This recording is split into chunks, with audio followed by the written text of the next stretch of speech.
नमस्कार, M factor में आपके साथ मैं हूं करुणा शंकर शर्मा। बंगाल में 27 मार्च को पहले चरण की वोटिंग है, लेकिन पूरब का सियासी पारा अभी से टॉप गियर में है। प्रधानमंत्री नरेंद्र मोदी ने पुरुलिया में रैली की। यहां 27 मार्च को वोटिंग होगी। पुरुलिया के मंच से मोदी ने बंगाल में बड़ी जीत का एजेंडा सेट कर दिया है। उनके निशाने पर ममता थी। उनका हर शब्द तीर की तरह चला, जिससे टीएमसी को न सिर्फ गहरे घाव मिले, बल्कि सियासत 180 डिग्री घूम गई। उधर दीदी बंगाल के हर वर्ग को साधने में लगी हैं। चंडी पाठ के साथ दीदी ने मंच से कलमा तक पढ़ा। इसे लेकर बीजेपी ने ममता पर तुष्टीकरण की राजनीति के आरोप लगाए। लेकिन बंगाल की इस राजनीति को मुसलमान कैसे देख रहे हैं, आज इसका जवाब एम फैक्टर के 68वें एपिसोड में आपको मिलेगा, सीधे उत्तरी मालदा के गाजोल से।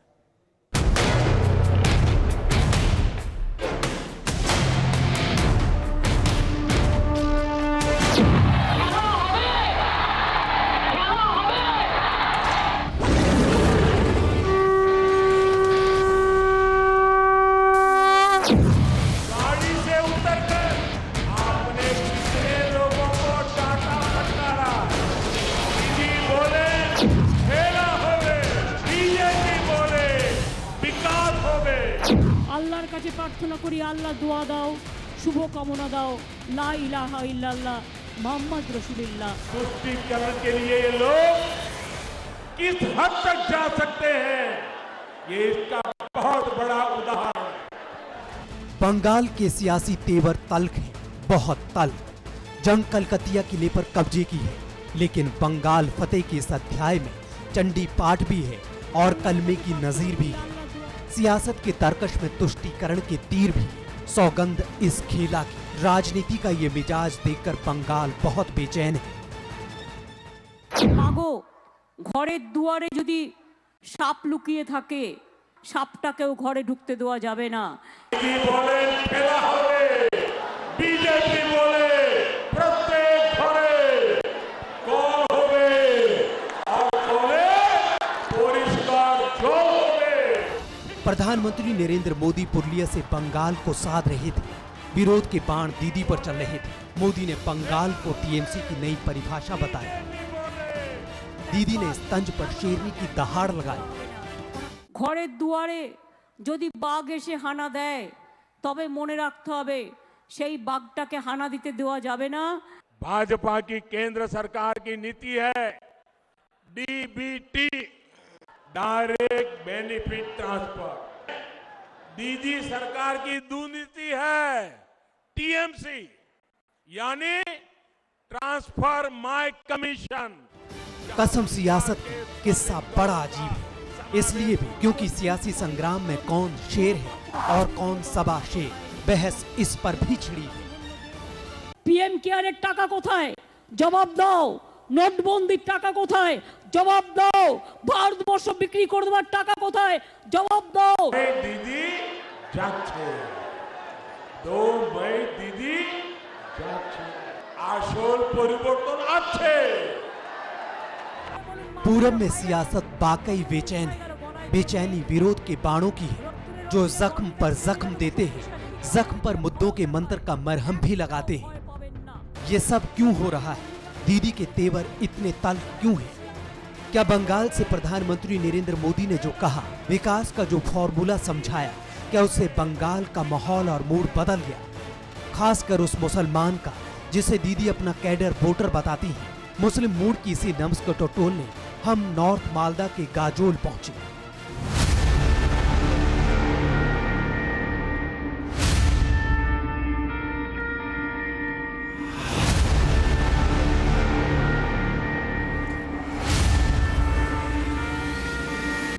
कातिल ने किस सफाई से धोई है आस्तीन, उसको पता नहीं कि लहू बोलता भी है।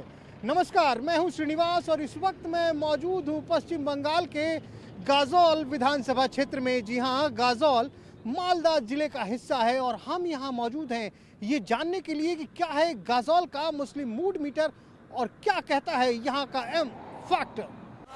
प्रधानमंत्री नरेंद्र मोदी ने पुरुलिया से बंगाल को विकास का जो मंत्र दिया, परिवर्तन की जो थ्योरी समझाई, उससे क्या गाजोल का मुस्लिम मन बदला या फिर यहाँ के मुस्लिम दीदी से ही मुतमईन दिखे? ग्राउंड सर्वे का सच बताएं, उससे पहले ये जानिए कि गाजोल में मुस्लिम फैक्टर क्यों जीत का फैक्टर है। वजह यह है कि गाजोल में 30% से ज्यादा मुस्लिम वोटर हैं। ऐसे में यहाँ के भाईजान विकास और बदलाव के लिए किस पर भरोसा करेंगे? पहला सर्वे चौंकाने वाला है। पांडुआ इस जगह का नाम है, पांडुआ। तमाम लोग बैठे हैं। वैसे बताया ये गया कि इस पूरे इलाके में अगर देखा जाए तो अधिकांशतः मुस्लिम मतदाता हैं। कि बंगाल के चुनाव में अगर हम बात करें तो कोई भी सियासी पार्टी हो मुसलमानों को नहीं भूल सकती। 30% आबादी है। बात कर लेते हैं, लेकिन मुसलमान क्या कहता है? हमारा मुसलमान ये बीजेपी को जो डिफेक्ट अंदर में करता है ना, तो हम लोग मुसलमान आ गया बीजेपी में इसलिए कि हम लोग भी भालोबासता है इसको, अंदर के दिल के लेकर भालोबासता है इसको। क्या कर रहे हैं? बीजेपी में आ गए हैं। हाँ, बीजेपी करता है हम लोग ना। तो फिर आप मोदी जी के साथ चले गए? हाँ सर, अभी विश्वास देखा इसमें है हम लोग के लिए, मुस्लिम के लिए जो विकास दिखाया और आगे करेगा, ये विश्वास करके हम लोग मोदी जी से चला गया। गाजोल का दुर्ग साल 2016 में सीपीएम ने फतेह किया। तब यहाँ के मुसलमानों ने सीपीएम की दीपाली विश्वास पर भरोसा किया, लेकिन जीत का स्वाद चखने के बाद दीपाली ने पहले टीएमसी का दामन थामा, अब भगवा परचम बुलंद कर रही है। साल 2016 में एक मुश्त वोटों ने कैसे गाजोल का समीकरण बदला, ये भी समझिए। साल 2016 में सीपीएम को 43.34% वोट मिले थे, टीएमसी को 32.95% वोट हासिल हुए थे, जबकि बीजेपी को महज 14.51% ही वोट मिले थे। गाजोल का समीकरण बहुत बदल गया है। यहाँ के भाईजान अब की बार किसका परचम थामेंगे, इस सस्पेंस से पांडुआ में ही पर्दा उठा। अरे रहमान साहब बहकी बातें कर रहे हैं। जो बोला ठीक बोला है। आप भी बहके हुए हैं? हाँ, क्या बात कर रहे हैं? बिल्कुल ठीक है इसको। ठीक है? हाँ जी, मोदी जी ठीक है? मोदी जी ठीक है। अब ये बताइए दानिश साहब, शेख साहब, मोदी जी तो आएंगे तो सबसे पहले आप सबको कागज दिखाना पड़ेगा कि आप हिंदुस्तानी हैं ना। दिखाना नहीं पड़ेगा, हमरा जो नहीं रहने से हम ये हो जाएगा, चला जाएंगे, क्या होगा।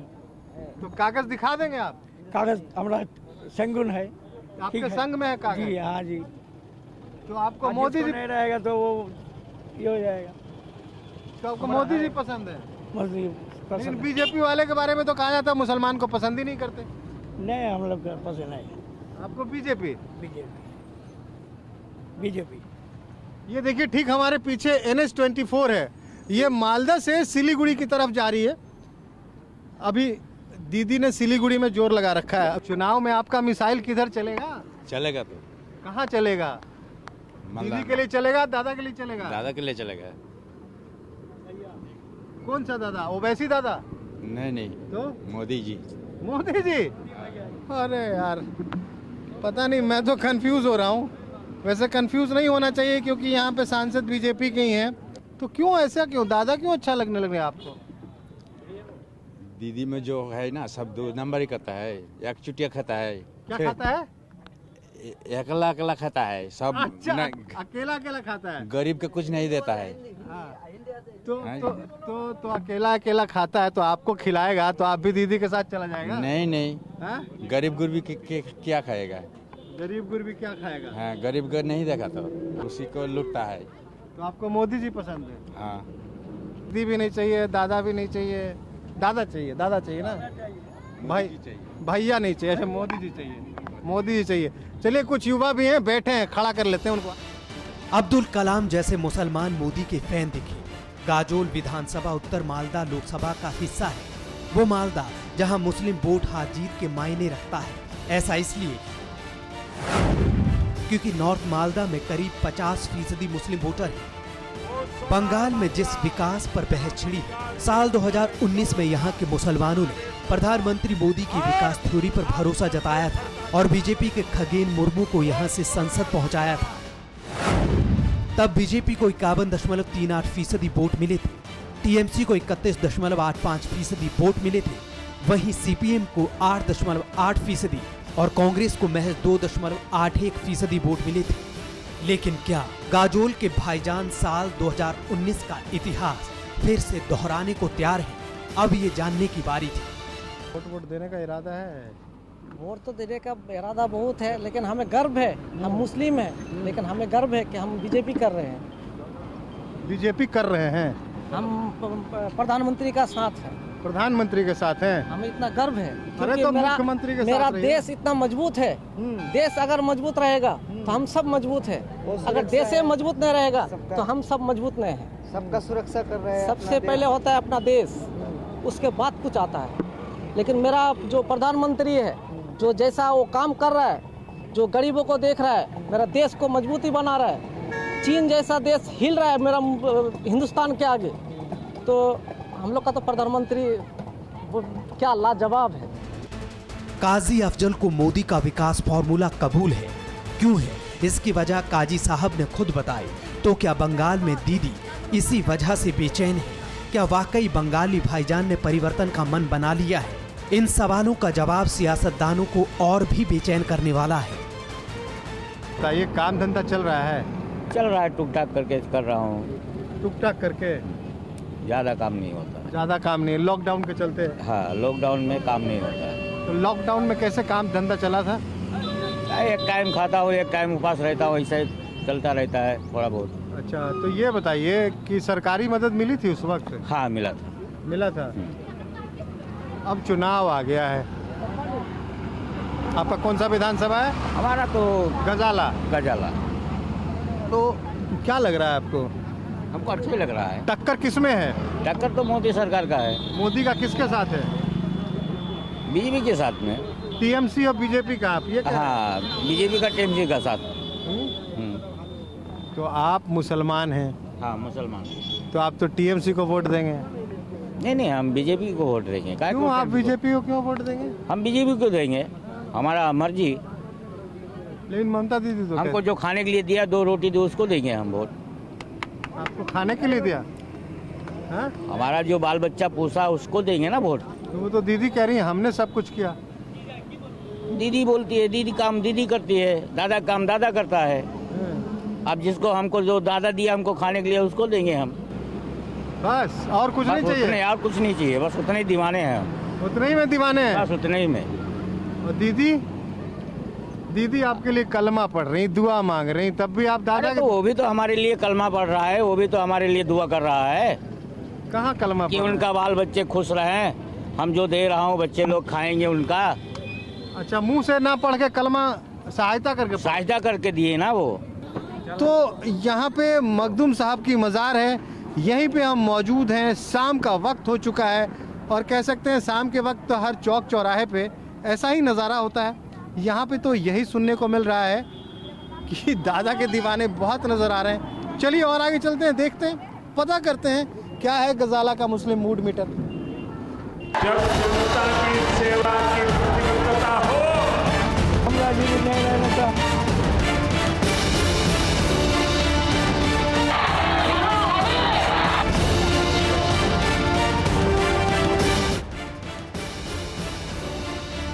मखदूम साहब की मजार के सामने बैठे भाईजान बड़ा अजीब किस्सा सुना रहे थे। दीदी के गढ़ में हवा दीदी के खिलाफ दिख रही थी। पांडुआ में केसरिया माहौल दिख रहा था। यहाँ के भाईजान प्रधानमंत्री नरेंद्र मोदी के दीवाने दिख रहे थे। तो क्या सच में गाजोल के मुसलमानों का ममता से मोहभंग हो चुका है? तो क्या जो यहाँ के भाईजान की जुबान पर था वही उनके दिल में भी है? इसी मुस्लिम मूड की रीडिंग लेने के लिए हमने और इलाकों का रुख किया। में ही हम मौजूद है, चाय की ठेक है। चाय की ठेक समझते हैं? बंगाल में चाय की दुकान को चाय की ठेक कही जाती है। शाम का वक्त है, तमाम लोग यहाँ पे हैं, कुछ बुजुर्ग भी हैं। क्या चल रहा है चुनाव में? तो चारों तरफ जिसे देखिए, कभी ओवैसी साहब आ जाते हैं, कभी पीरजादा आ जाते हैं, ममता दीदी तो हैं ही यहाँ पे, मोदी जी भी कहते हैं कि मुझे भी वोट देते हैं मुसलमान। आपको क्या लगता है? हम लोग तो आम आदमी हैं। आम आदमी से ही तो पता चलेगा। तो हम लोग शांति कायम के लिए ममता को चाहते हैं। शांति कायम रहे इसलिए ममता दी। और ये जो तमाम पीरजादा ओवैसी, नहीं वही सब नहीं चलेगा। हम लोग भाईचारा चाहते हैं, हिंदू मुस्लिम सब एक साथ में रह के शांति में रहने चाहते हैं। आपको दीदी पसंद है? बहुत पसंद है, 100%। फिर से दीदी। पांडुआ के मुसलमानों को ना तो हैदराबादी भाईजान कबूल है, ना ही पीरजादा। मुस्लिम मूड का कांटा फिर बदला। यहाँ के भाईजान को दीदी के अलावा कोई कबूल नहीं है। खैर, पांडुआ गांव में ये तो पता चल गया कि यहाँ किसकी हवा है, लेकिन मुस्लिम घरों में किसके नाम का शोर है, ये सच सियासतदानों को और बेचैन करेगा। बंगाल को दवाई चाहिए कि ठीक चल रहा है बंगाल? हाँ, ठीक चल रहा है। दवाई नहीं चाहिए? दवाई भी चाहिए, ठीक भी चाहिए, दोनों चाहिए।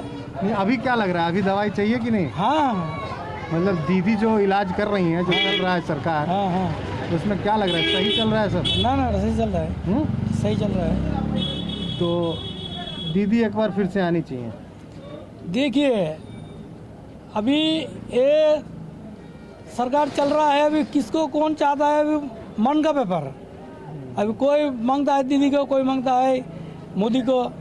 हाँ, अभी वोट नहीं होने से कोई बोला नहीं जाएगा। तो खेला होवे कि ना? हाँ, खेला तो होवे।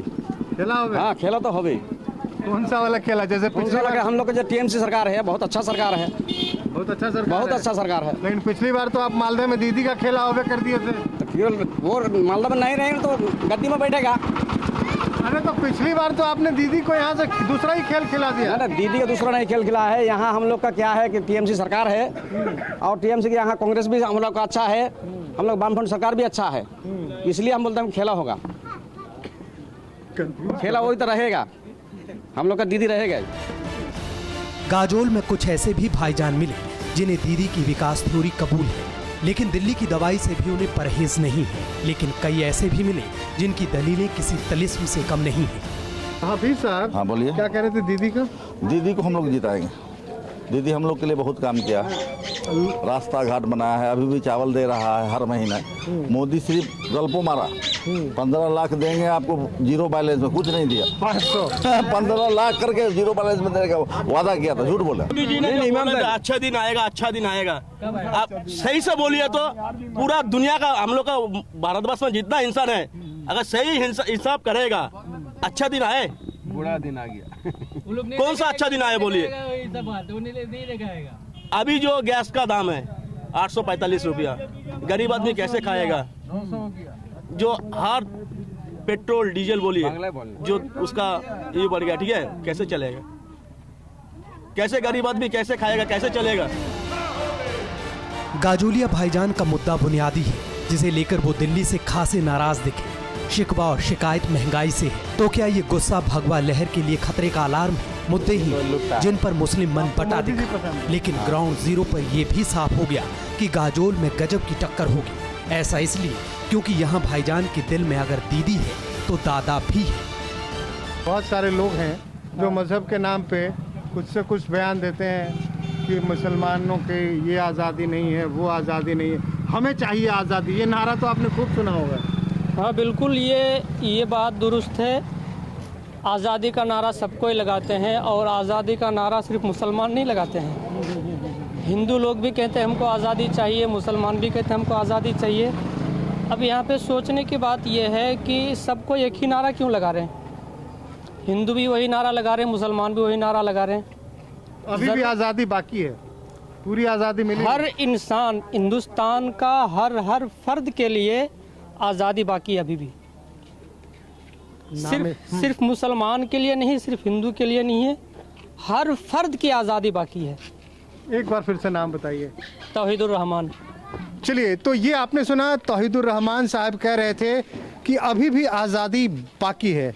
तो गजौल विधानसभा से एम फैक्टर का सिलसिला आज यहीं तक। अगले एपिसोड में कहीं और मुलाकात होगी।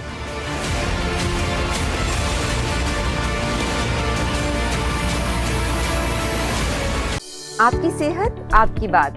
देखिए कैसे रहें फिट मेरे साथ। खान पान, स्ट्रेस, डिप्रेशन पर अब जरूरी है बात। मैं हूं doctor Shikha Sharma. TV9 digital पर देखिए मेरे साथ। आप फिट तो सब हिट।